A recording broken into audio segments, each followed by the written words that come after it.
Morning. Morning. Can you hear me all right? Yeah. So, I know some of you are wondering, a lot's happened. And I obviously look different. I'd love to say I've been working out really, really intently to get in the best shape of my life, but that wouldn't be true. Alright? I have not been doing that. I do still try and play soccer, as Benny does, but age is now catching up with me, and it takes me about 3 weeks to recover before I can play my next game. So I'm still involved in all that. So give you some of you may or may not know, Tweed is now part of King's Church. I don't know if you know that. It has been quite an incredible journey. If you don't know King's Church, do you know who King's Church is? Yes, I do. The King's is part of ACC. They have the largest Christian school on the Gold Coast.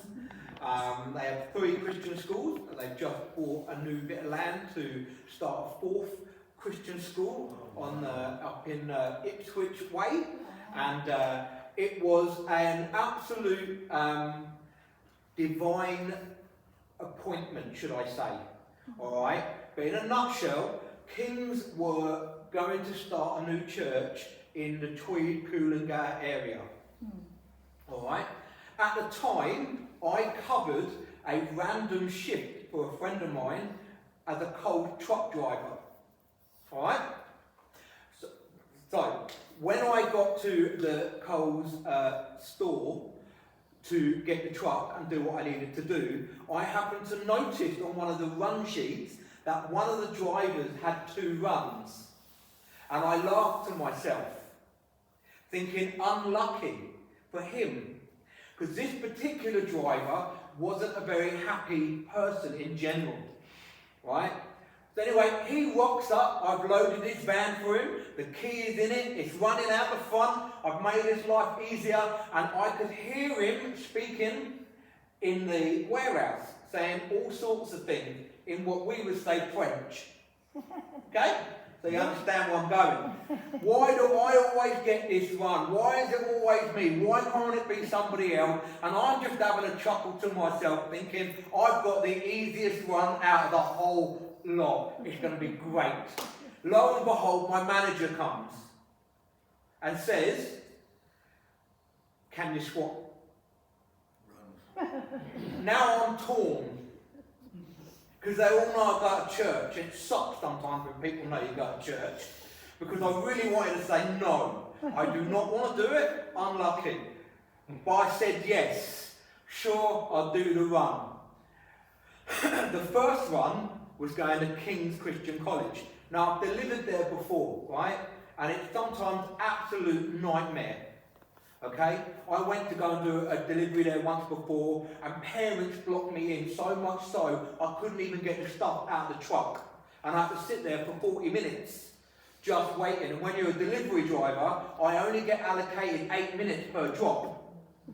All right, which puts me way behind, which means my phone's going to start ringing because you want your groceries because you're about to go out. Right, so it was a nightmare. I get to King's, and then I look on the run sheet, and it says King's Community Care. Now, I've never been there before.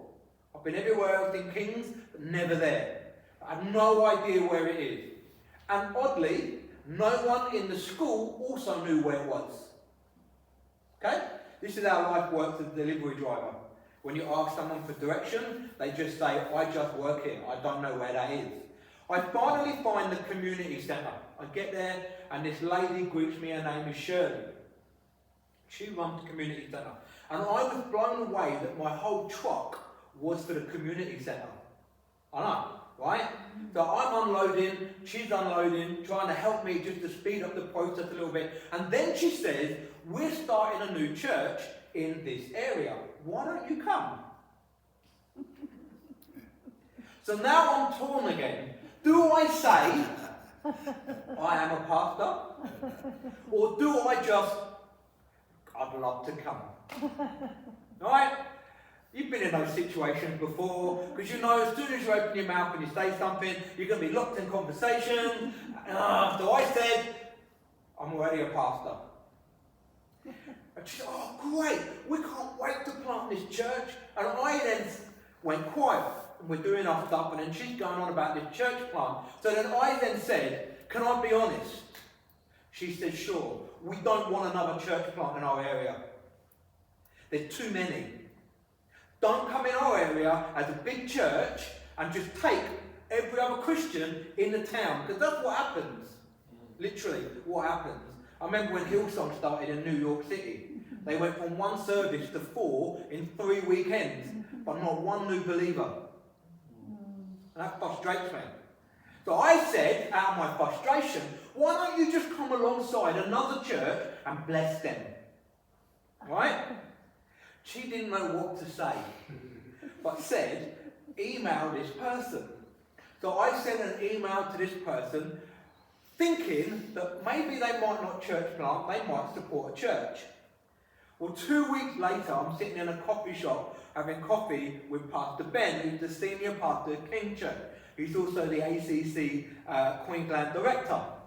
And and God just connected like you wouldn't believe. I was so blown away, I didn't know what to do. All right? Literally. I was floored. People in my church already work at King's. People in my church go back to the foundation of King's Christian College. Okay? So people in my church funded King's Christian College in its early days. People in King's Church used to be a part of my church. So there's a massive big connection there. So we thought, there's obviously a connection, what should we do? So I spoke at King's. Right? And it was literally like being at home. I had them come to us, literally like them being at home. That is how everything kind of planned out and moved forward. There's been lots of conversations with the Baptist Property Trust. I have found out things I never knew existed about the Baptist Property Trust, which I was, alright? But God was in the whole thing, alright? And God had made the way, and that's how it is. The church now has been running for about 3 or 4 weeks. About 2 weeks, yeah. I mean, they're averaging about 180 already. So God's doing something absolutely fantastic. But in the midst of everything that's been going on, I'm now part of Prison Fellowship. Has anyone heard of Prison Fellowship? The Prison Fellowship, Australia particularly, so we are in every single correctional facility almost in Australia. Queensland is the most unique. So the more I am involved with things, the more I'm understanding that states don't talk to each other, nor do they have the same rules, right? Which is mind-blowing. But in Queensland, Prison Fellowship now oversee the Queensland Correction Chaplaincy Board. So nothing can go in a prison unless it comes through Prison Fellowship. So it's quite a significant role that we now play, alright? So we work with numerous different organisations to get different programs into the correctional facilities, particularly in Queensland. New South Wales isn't run like that, it's a little bit different, but we're also in masses of correctional facilities in New South Wales. We are desperate for more support in the New Grafton Jail and Waco, Arthur Gorey. So you are basically in the centre of both of them, alright? Now there's numerous things that you can be involved in. One of our projects that we run is Angel Tree. You heard of that? Angel Tree is where the church purchased gifts on behalf of the inmates. Alright? And then you wrap those gifts, and then you go and deliver those gifts to those children. As Prison Fellowship, we have access to all their contacts. Alright? So what we do, we do massive campaigns that roll out in about September to raise as much as we can to bless as many kids as we can. Last year, we did about 4,500 gifts across Australia. I think about 60% of those were in Queensland, alright? This year alone, just in Queensland, we've managed to sign up 72 churches already to be a part of our Angel Tree campaign. and we're still looking for more in New South Wales. So you do Operation Christmas Child? Yep. Very, very similar, but the difference is you have an impact in your local community. You do have families that live in Ocean Shores that are part of our network, alright? So you've got an opportunity right on your doorstep. So Angel Tree work, the inmate requested a gift, we then get that wheel in motion and we talk to the local church, the church raises some money, so generally we raise about $25 to $30 per child. You can go more than that or less than that, but we help. And if churches can't afford the money, Prison Fellowship will step in. We then get all the gifts, we wrap them, we pray over them, and then we go and deliver the gifts. Some of the gifts that go out will be the only gift that child gets. Alright? From a follow-on from Angel Tree, we do Extraordinary Lives. So they're day camps. And the day camp can be anything, from half a day to a whole day. We can go out somewhere, we can bring the kids here. I'm a believer of bringing the kids into the church because I want them to actually see what the church is like. There's something about church. Church can be cool, it's not just boring or outdated. It's a great place to be and some fellowship. We did one a little while ago at Marybar Baptist Church. They only had 11 people and said they can't do nothing. Alright? We did a day camp with them. We have 15 families. 3 families are now attending that church every single Sunday. Alright? So those families are the children that got a gift. So as Prison Fellowship, we then bring those families to the church. We introduce the families to you. And then you take over the connection. And we just support you in that. We also run what we call restoration hubs. Restoration hubs are churches that are officially signed up through Prison Fellowship, Queensland Corrections and New South Wales Corrections. When inmates can be released, they can be requested to be sent to a restoration hub. So they would come here, where we would help them specifically in the first 24 to 48 hours. Alright, I don't know if you know much about correctional facilities, but I was always in and out of trouble because I couldn't break the cycle. And it didn't matter how hard I tried. I would get out and I would try my hardest, I'd be absolutely convinced I'm not going to do nothing, but then I would get out, I've got no connection, no one wants me, I can't get a job, I can't do nothing, I go straight back to what I was doing because I've got to live. This is the story of inmates over and over and over and over again, and we've got to break the cycle. But the issue that we have is, every church wants to reach the lost, but none of them want to do anything about it. That's the sad reality. I minister at a different church every single Sunday, from Grafton to all over Queensland. I was in the Philippines 2 weeks ago, I'm in the UK next Sunday for 2 Sundays with PFA. We are all over the place and we struggle to get churches who actually really want to reach the lost. All churches seem to want to do today is to grow in size with Christians.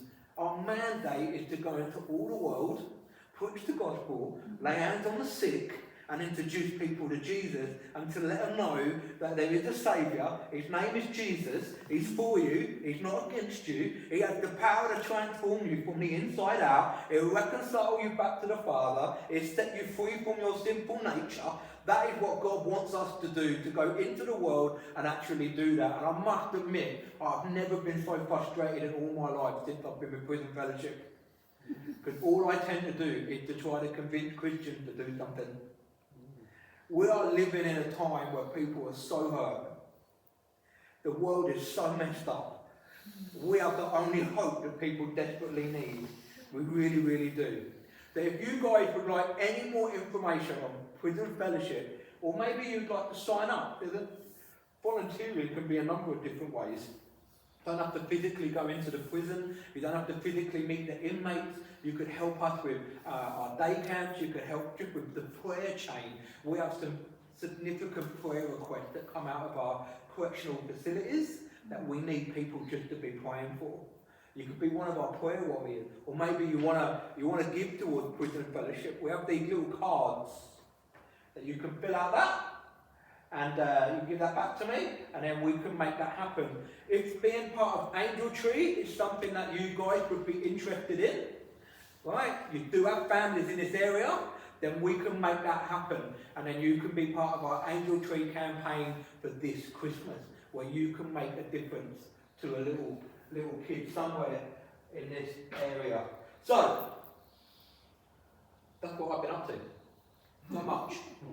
Not much. I'm also renovating a house, as you do. My wonderful wife gave me the task of trying to rip out a bathroom and replace the bathroom between Monday, just gone, and Wednesday before I go to England.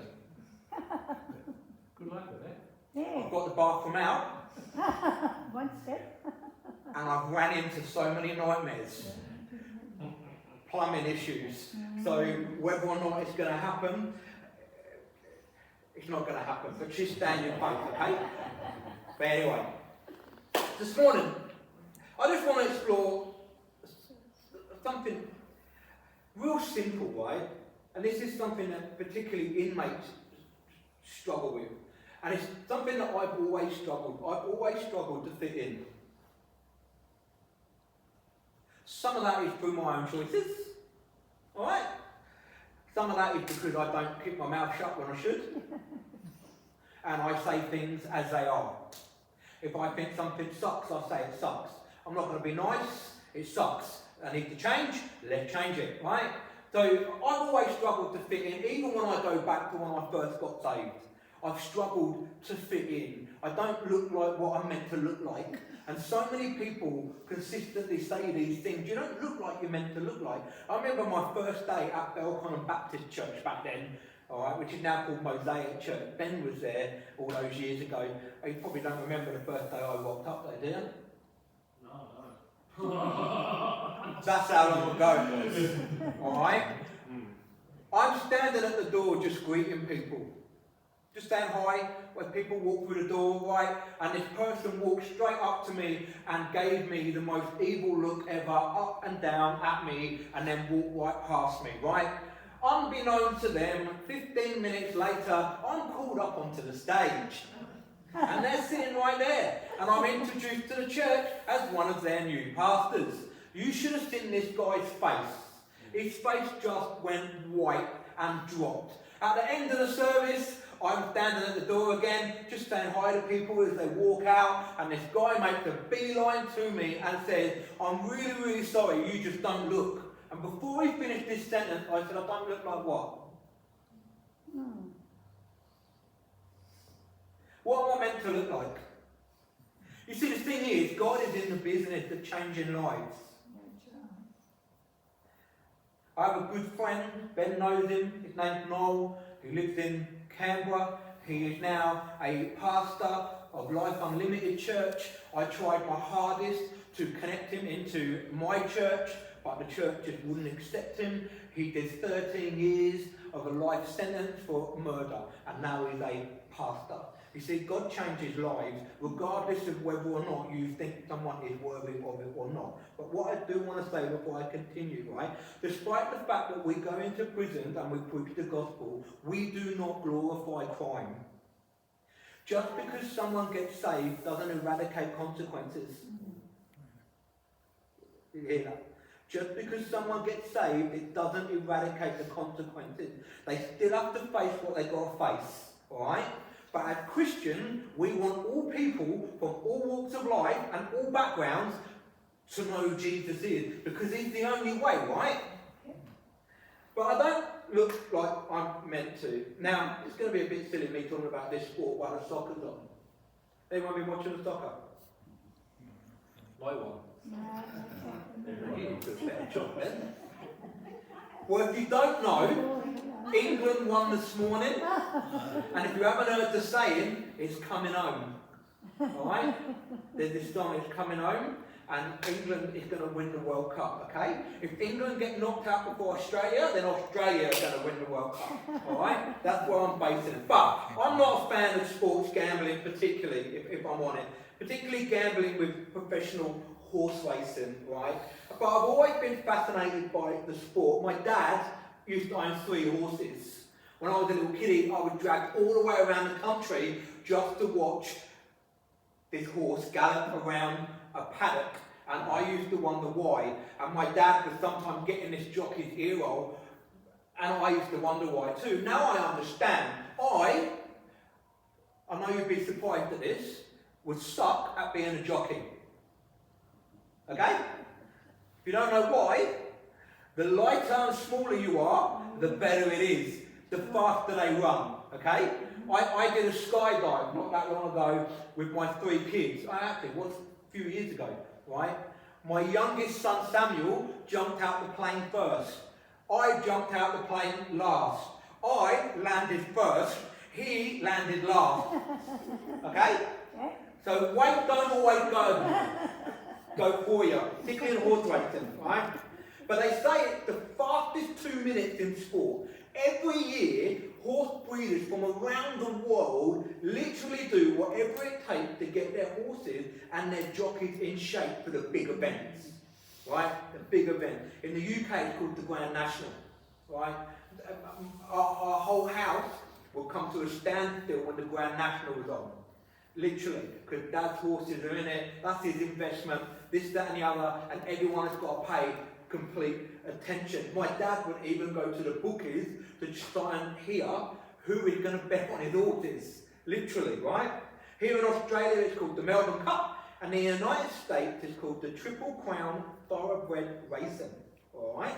In fact, horses from around the world compete in it. And I don't know if you know this, but the Grand National Prize, the first prize, is £500,000. So that's what my dad was chasing. He obviously never won it. Alright? As my life might have planned out a little bit different. Okay? The Melbourne Cup is $4.5 million. Not bad, is it? If you ever own a horse and it wins, just make sure you tithe on that. Okay? Alright? The Triple Crown is $3.1 million. The US Triple Crown consists of the Kentucky Derby, Preakness Stakes, and the Belmont Stakes. And in order to be the champion, you have to win all 3 races in one single season. Every horse owner, trainer, jockey will do whatever it takes to try and win. I used to do judo. I've been the European champion 4 times in a row, right? I remember the first time I went into the European Championships, it was in Germany. My dad wanted me literally to fast the entire week, okay? Not eat nothing. And I mean, we weren't Christians at the time, so I weren't being filled with the Holy Spirit. I mean, go without food, drink water, to shed off a few pounds to get into a lower weight division, because you've got more chance. So then we come to the weigh-in. The scales are there, right? Big scales and people all around stuff. And I've got my judo suit on, so my dad takes my jacket off, so obviously I've got no top on now, and I'm now kind of walking, and then my dad is kind of running over to me, trying to undo the lace on my judo short trousers to take my trousers off. So now my trousers are off, I'm standing in my boxer shorts on the scale, because every single ounce matters. Literally, if I can just scrape in, I used to have to scrape into the under 36 kilos. Wow. I know.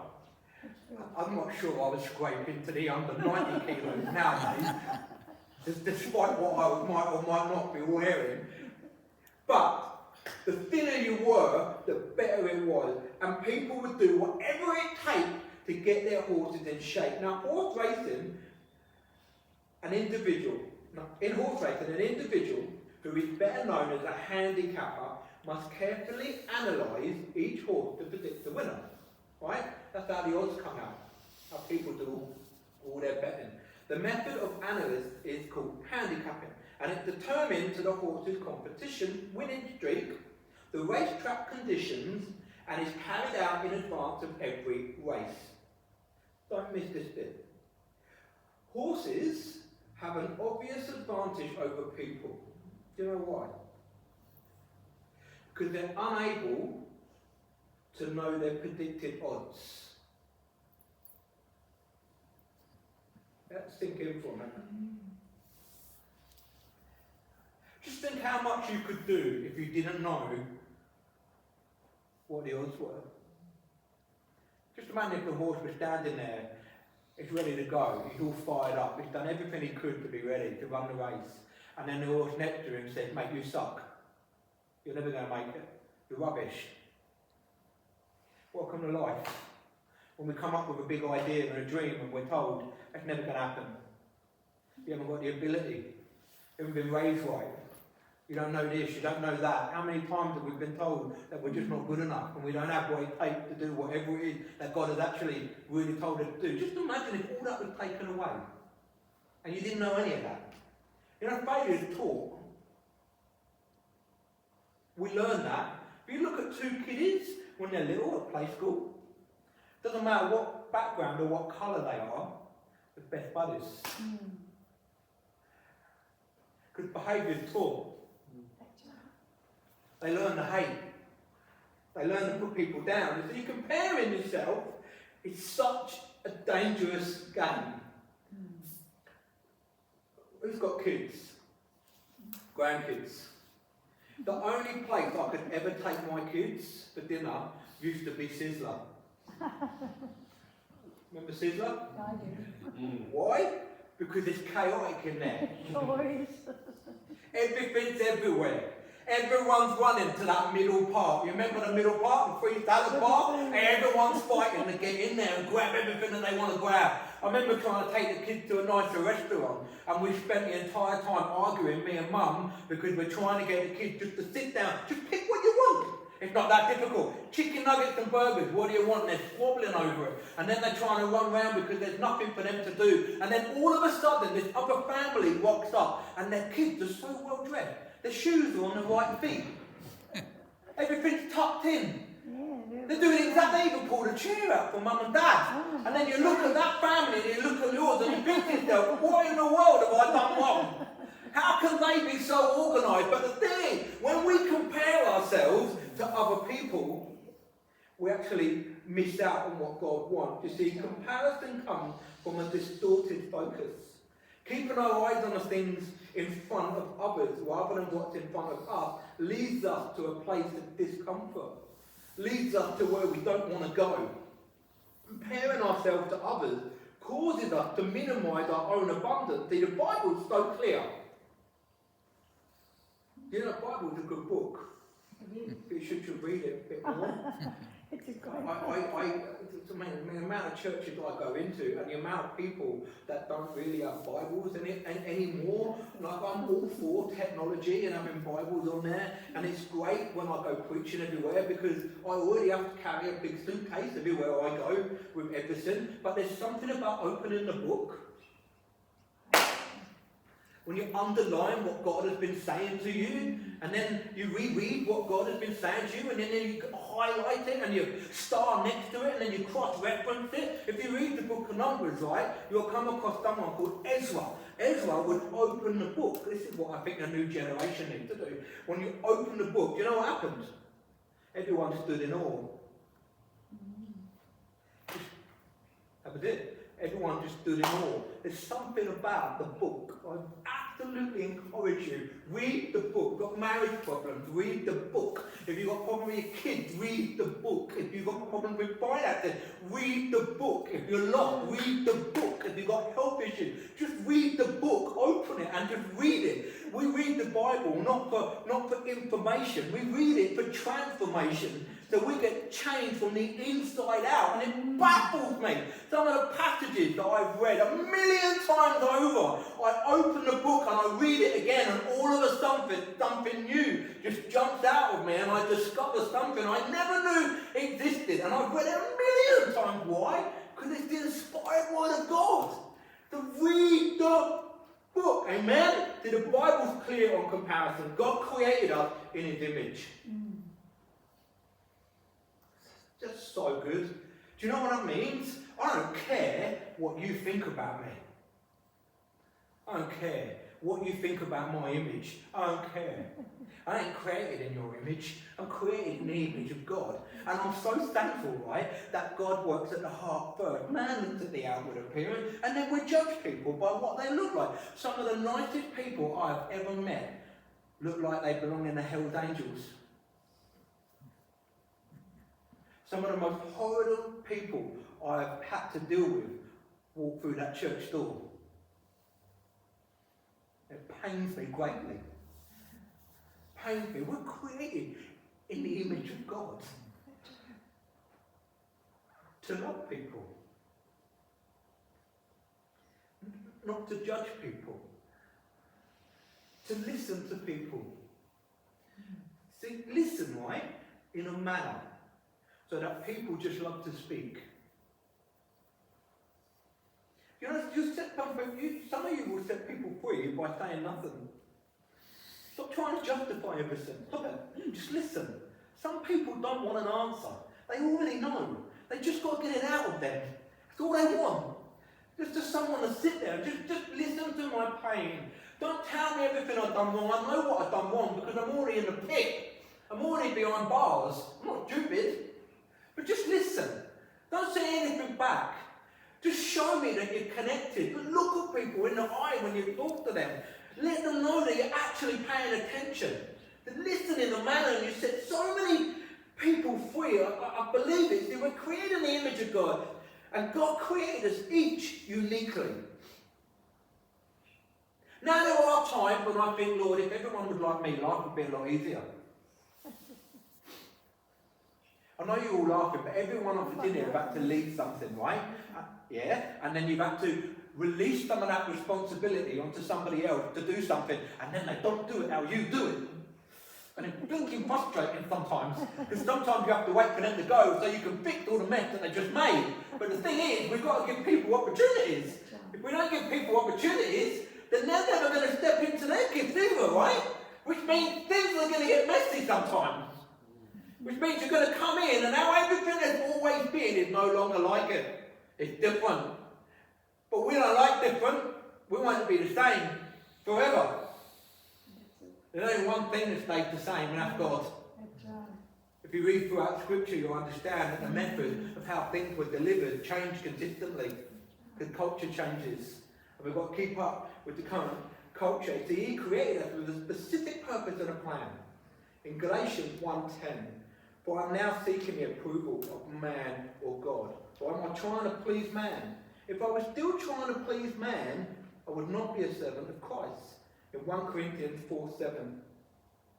For who sees anything different in you? What do you have that you did not receive? If then you received it, why do you boast as if you did not receive it?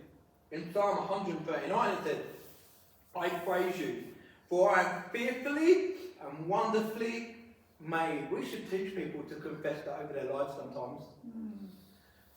We're encouraging enough people in church sometimes. We need to encourage people.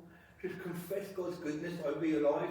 You know, I used to, I still do sometimes. I know this is a bit wacky, but I was fed up of nobody speaking into me, so I stood in front of the mirror and prophesied over myself. And I was going for it and having a great time until all of a sudden I saw my wife's reflection with a puzzled face. Why are you talking to yourself?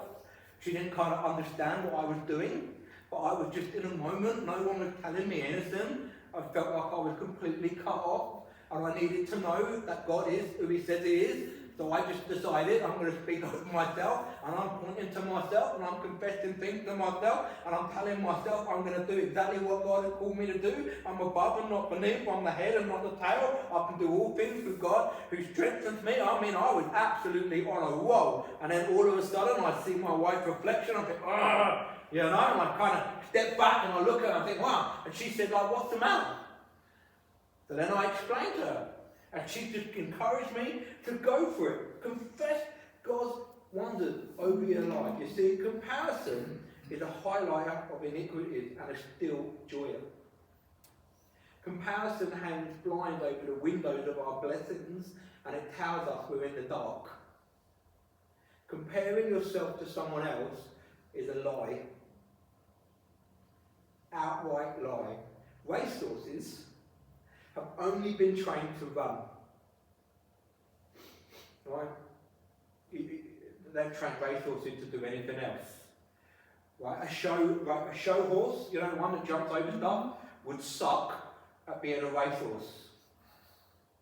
Right? I would, watching some of it, I was researching racehorses and do you know there's now a competition for hobby horse? Do you remember hobby horses? Yes. On a stick and you put on your... Yes. In America there's a professional competition of hobby horse racing. So I'm wondering if I'll make the cut. Well, it depends how high the jumps are, I suppose. But racehorses have only been trained to run and ultimately win in the process. When a racehorse is running in a race, their eyes are focused on one thing and one thing only. What's ahead? Yes. They're not interested in anything else that's going around them. Do you know, we would be so much further in our journey if we just cut off the noise. If we just stop looking all the time. We're coming up with all these methods and ways of trying to do stuff in churches sometimes, when really we just need to go back to the ABC, which is to go into all the world, preach the gospel, lay hands on the sick and see them recover, and then when they come into the house of God, we just get completely lost in God's presence and His worship and lift up His name and just fellowship together and then sharpen each other and go straight back out there and preach the gospel again. That's really the mandate. But you and I, unlike a racehorse, tend to allow our life to be dictated by other people instead of God. And I come up short on that sometimes.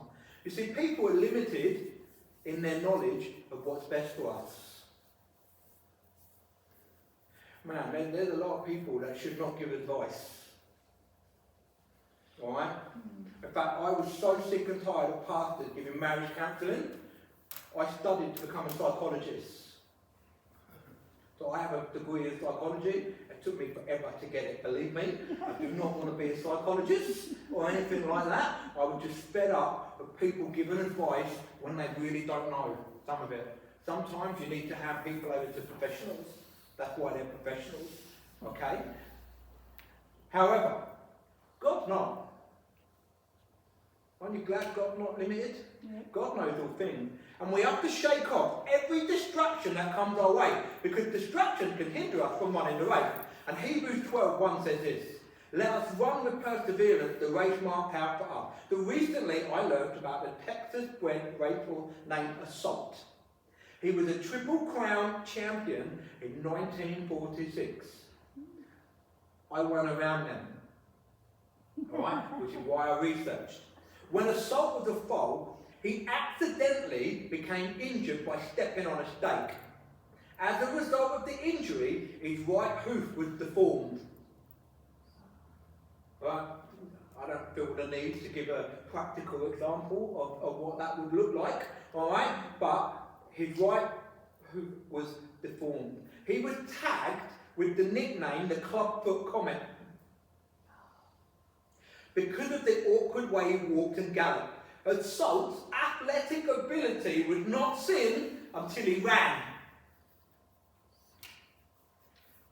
When he ran, he was one of the most amazing horses to ever grace the planet. In 1945, as a juvenile, Assault ran 12th in his first career race and only won 2 of 9 races.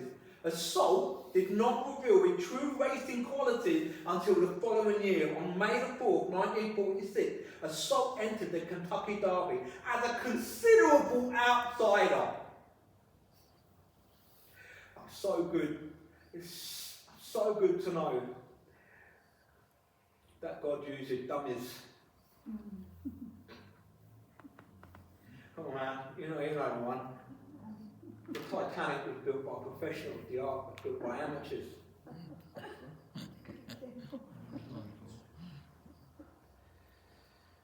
He won by 8 lengths.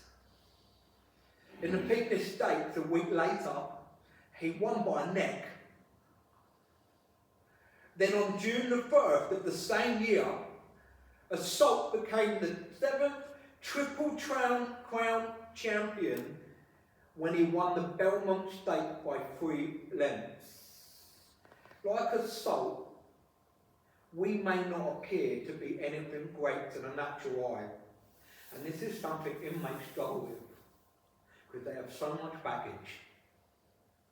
However, it doesn't mean that we're disadvantaged.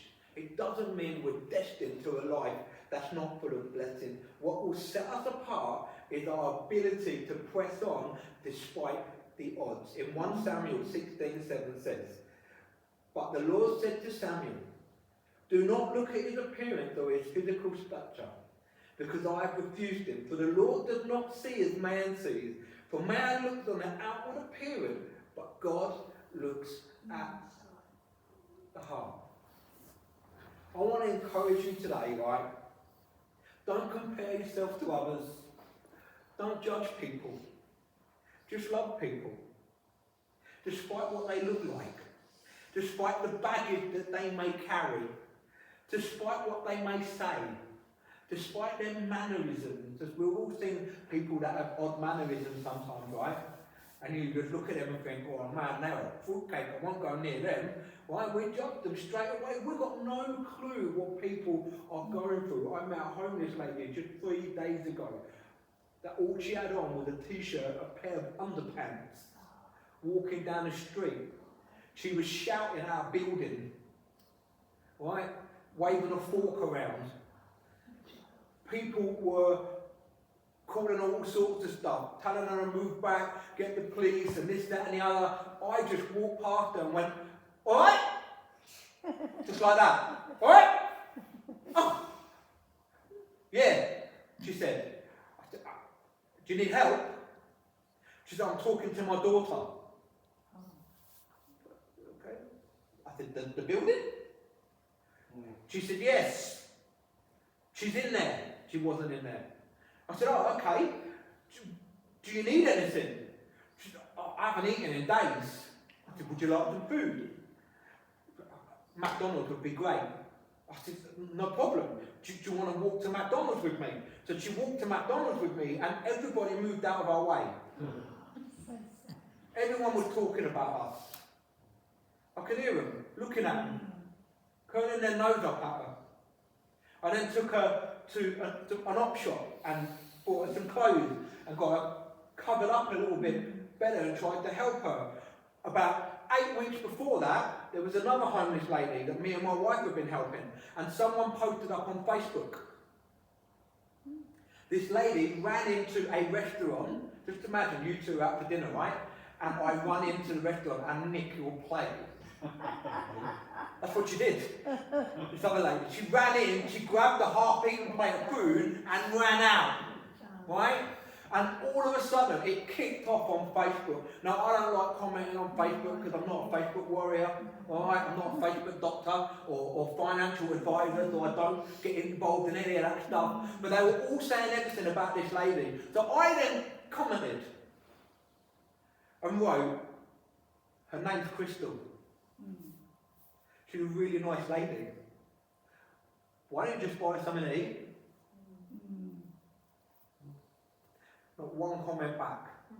You see, let's be people that don't judge. Let's be people that love. Let's be people that believe the best. Amen? Let's be people that pray that the lost will hear the good news and they too will surrender their hearts to Jesus. Now, we have an incredible opportunity. If you'd like to know anything more about Prison Fellowship, or you want to be part of the Angel Tree program that's coming up, I'd love to connect with you and talk about how we can make that absolutely happen, because you can make such a significant difference to someone. Just a small gift. I mean, just as I close, when I was in Marybar, I was with one grandma and 3 kids. Alright? Older boy, a little girl called Havana, I'll never forget her, long, beautiful blonde hair, blue eyes, and she had a brother. They were twins. And she kept trying to say to me, can I guess who's who? The fact that she was Havana and he was Mark, and one had long hair and one had short hair, kind of gave it away a little bit, but I would try and play along, I haven't got a clue. You know, and I would say, call Havana, and then Mark would shout, yes! You know, this went on for a little while, and we had these families together, and Grandma came along. All of a sudden, Grandma broke down in tears. She's in her mid-70s, and she has full custody of these 3 children, because Mum is off with the fairies, and Dad's in jail too. Mum's on strict bail condition, and little Havana says to Grandma in front of me, is Mum coming? So Grandma said, I don't know, do you want to call Mum? Right? So she gave the phone to Havana, and Havana phoned her mum, it was on speakerphone, right? And Mum answered. And Havana went to say, are you coming, Mum? Before she finished the sentence, her mum went, beep, beep, beep, beep, beep, beep, beep, I don't want to talk to you. And hung up the phone. Now this is a precious little girlie, her eyes are just welling up with tears. Now this is a little girl who got a gift from a little bitty church who thought they couldn't do anything. Right? This little bitty church went out and got a gift and gave it to this Havana. It was the only gift that kid got. Okay? Same with her two brothers. Right? We were then doing some games and this, that and the other, messing around, having a great time. And Havana kept looking to see if Mum was coming. And she went back up to Grandma, is Mum coming? Is Mum coming? And Grandma said yes. And this little girl's face just lit up like a Christmas tree. She all of a sudden became the light of the morning that Mum was going to come, right? About 20 minutes later, I saw Grandma walk round the corner of the building and Havana ran with her. And I wondered what was going on. I thought, I'm going to make contact with the mum, because I knew the mum was on strict bail condition. And Mum turns up wearing next to nothing. Right? I mean, as high as a kite, completely lost, turns up. Havana runs up to Mum, opens her arms to cuddle her mum, and her mum just pushes her away and says, F off.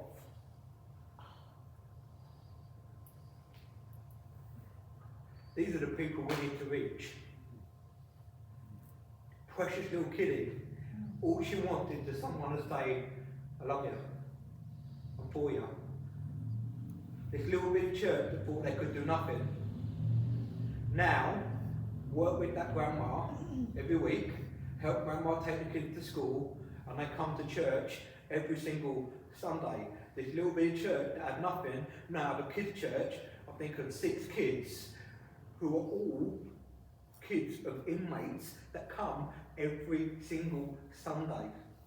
They don't take the kids out to church, into a kid church. They just rearrange their main service and do a family-style service every single Sunday just to accommodate the kids. All it takes is for us to say, I'll do whatever it takes to reach people for Jesus. If you want to be a part of Annual Retreat, I'd love to talk to you about that.